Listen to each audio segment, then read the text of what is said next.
vous privilégier depuis quelques semaines parce que, je l'ai souvent dit, on a des athlètes de haut niveau. Jeffrey, tu seras d'accord avec moi, Oui. dans la région. On a la chance d'échanger avec eux et du monde qui s'en vont aux Jeux olympiques. La semaine dernière, c'était Laurent Lavigne et aujourd'hui, c'est Mathias Guillemette. On va parler cycliste parce qu'il a eu sa confirmation. Il s'en va aux Jeux olympiques de Paris. Mathias, bienvenue dans cette émission. Merci. Merci d'être là. Merci. Là, c'est fait, là, c'est officiel, parce que ça a quand même été long, tout ce travail-là. Parle-nous un peu de comment tu te sens. Ça doit être excitant. Ouais, ben en fait, ça prend au moins, je pense que ça fait au moins 2 ans que Ouais, hein? c'est comme un peu le but du travail d'aller aux Olympiques. Donc là, ça fait plaisir de s'entraîner en sachant que j'y vais aux Olympiques. Exact, que là, c'est confirmé. Ouais. Dis-moi, donc, comment ça fonctionne dans ta discipline, donc le cyclisme comme ça? Qu'est-ce qui fait que c'est pratiquement un peu à la dernière minute que vous savez que vous faites partie de l'équipe?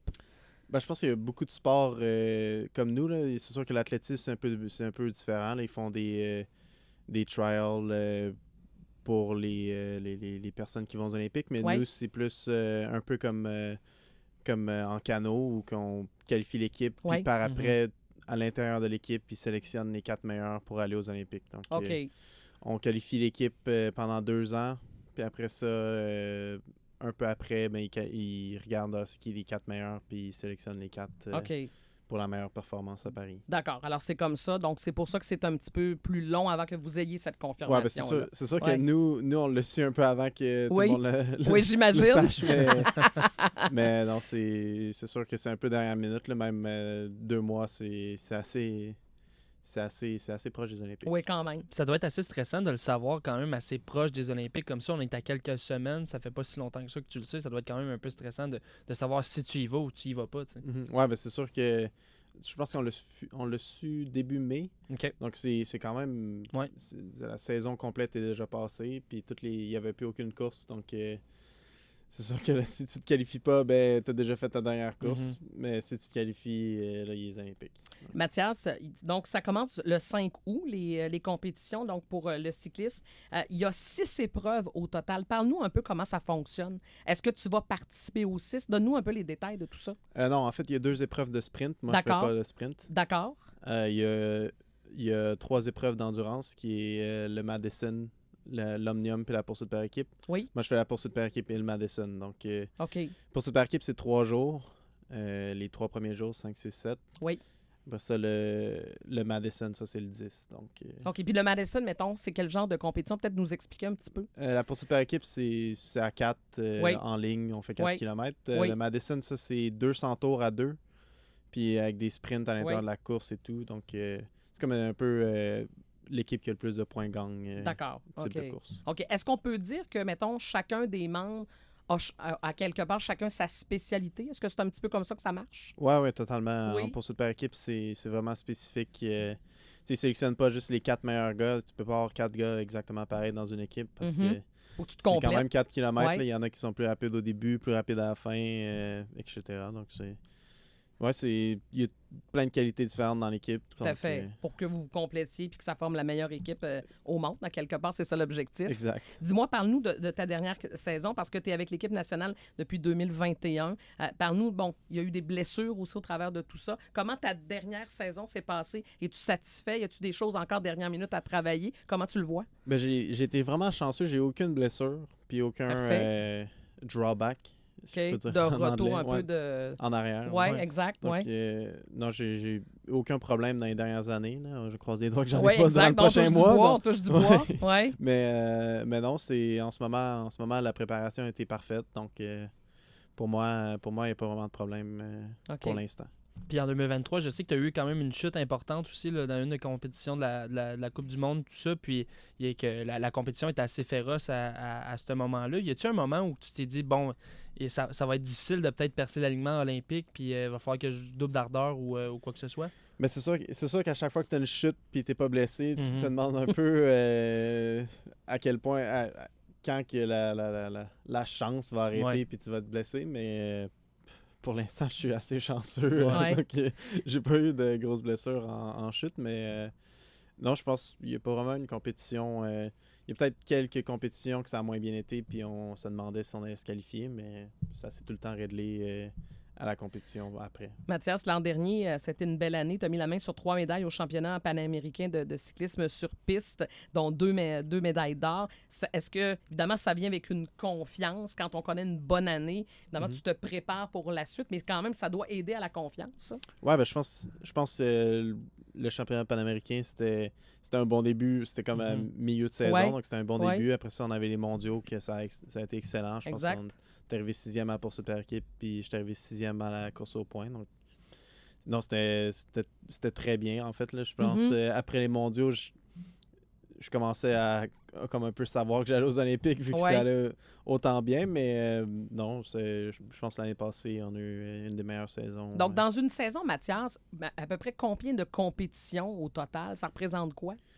Je dirais 5 compétitions comme pas Jeux Panam, championnat panaméricain, championnat du monde, 3 Coupes du monde. Oui.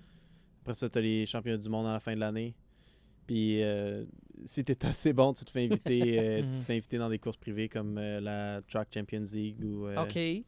Donc ça dépend de tes résultats dans la saison. C'est ce qui détermine si tu y vas ou pas? Oui, exact. Dans des courses privées, ils invitent juste les meilleurs. Donc, il faut que tu sois partie des meilleurs. Si tu as une saison moins bonne, mais tu essaies l'année d'après. D'accord. Dis-moi, quelles sont les équipes à surveiller? Mettons, vos principaux rivaux, là. Quelles sont les équipes qui sont très fortes, très reconnues mondialement dans ton domaine? Ben, je pense que les équipes qu'il y avait à Tokyo, c'est encore un peu les mêmes personnes qu'il y a. Donc, OK. Donne-nous des exemples. Mettons, qui était là? Les Danois puis les Italiens sont au top, je dirais. Là.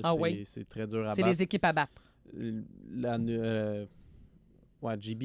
La Grande-Bretagne. La Grande-Bretagne est toujours bonne aux Olympiques, donc c'est un peu dur à savoir, mais je pense que toutes les équipes, vu que c'est aussi dur de se qualifier, toutes les équipes sont presque au même niveau. Là, on parle de maximum 2 secondes. C'est ça, ça se joue à peu. Là. Quand je dis sont au top, c'est parce qu'ils vont 2 secondes plus vite. Oui, exact. C'est drôle à dire. Mais justement, en sachant que vous êtes un petit peu tous au même niveau, tout le monde s'en va aux Olympiques, qui est quand même, c'est déjà un exploit en tant que tel, mais avez-vous un objectif commun, l'équipe du Canada, justement, pour essayer peut-être de ramener une médaille ou quoi que ce soit? Oui, ben en fait, notre gros objectif, c'est de battre le record canadien, qui est une barre assez haute. Là. Quand on regarde le temps et les conditions qu'il y avait à Tokyo, c'est quand même un exploit si on est capable de battre ça. Mais fait que vous reviendriez satisfait si, évidemment... Oui, ben c'est dur de partir, aller aux Olympiques puis vouloir un résultat, vu que tu n'as aucune idée de ce qui va se passer à la compétition. Mais avec le temps du record canadien, je pense que vous seriez plus que satisfait, même, très, très heureux. C'est déjà un exploit en soi, en plus. Absolument. Dis-moi, on parlait des compétitions qui commencent le 5 pour les épreuves de cyclisme. Alors, on est à 1 mois du début des compétitions. Là, qu'est-ce qui t'attend? Est-ce qu'il y a une période de repos, entraînement intensif? Parle-nous un peu des prochaines semaines. En fait, je pense que les 2 derniers mois, c'était l'entraînement assez intensif. Là. C'était des grosses semaines et beaucoup d'entraînement en Espagne, mais là, la semaine passée, cette semaine, c'est plus facile pour pouvoir faire un gros bloc d'entraînement à Toronto. Donc, je pars dimanche pour Toronto, puis là, c'est comme de l'affûtage jusqu'aux Olympiques. D'accord. Mathias, une journée d'entraînement, ça représente combien d'heures pour toi? Il doit y avoir de l'entraînement en gym après ça, évidemment, sur le vélo. Parle-nous un peu de ton quotidien. Durant le dernier mois, une journée avec du gym, c'est 3 heures de vélo, puis 1 heure à 1 heure et demie dans le gym. Puis une journée juste de vélo, c'est entre 4 et 7 heures de vélo. D'accord. Alors, quand même. Des bonnes journées. C'est des bonnes journées, exactement. Alors voilà, donc, confiant. Je me posais la question, Mathias, jusqu'à quel point êtes-vous en contact, les athlètes de la Mauricie? Là, vous êtes 4 à participer aux Jeux olympiques. J'ai parlé de Laurent Lavigne tout à l'heure, Marie-Sophie Harvey, il y a également Tamara Thibault qui y sera. Est-ce que vous jasez? Est-ce que vous avez des contacts pour dire, hey, on s'en va là-bas, on représente notre région? Y a tout ça qui existe? Malheureusement, non. Vous n'avez pas le temps? Pour être honnête, je pense que j'ai jamais regardé un des 3 autres athlètes qui vont aux Olympiques. Mais, c'est bien correct. Mais je pense quand je vais être au jeu, peut-être regarder leur compétition, s'ils vont en finale ou quoi que ce soit, je vais regarder. Tu te concentres sur tes affaires. Oui, mais c'est sûr qu'il y a juste en vélo, il y a beaucoup de courses à regarder. Puis commence pas mal le Tour de France. Donc, exact. C'est un peu... C'est un peu dur de commencer à regarder d'autres sports. Exactement. Mathias, c'est-tu un rêve pour toi un jour d'accéder à ça au Tour de France? Oui, ben c'est sûr. Je pense que c'est le rêve de n'importe quel cycliste peu importe quelle discipline, mais non, on va voir. On va voir. On va commencer Ouais. par les Olympiques. C'est Ouais, déjà pas pire, hein, exact. comme on dit. Mathias, on te souhaite de magnifiques jeux. Merci. Merci d'être passé en studio. Bonne préparation, puis on va te suivre de près, évidemment. Mais merci beaucoup. Salut. Merci. Merci, Mathias Guillemette, donc, qui commencera ses compétitions le 5 août prochain avec l'équipe. Alors, il est classé pour les Jeux olympiques de Paris. Donc, je le disais, 4 Mauriciens qui seront là-bas cet été.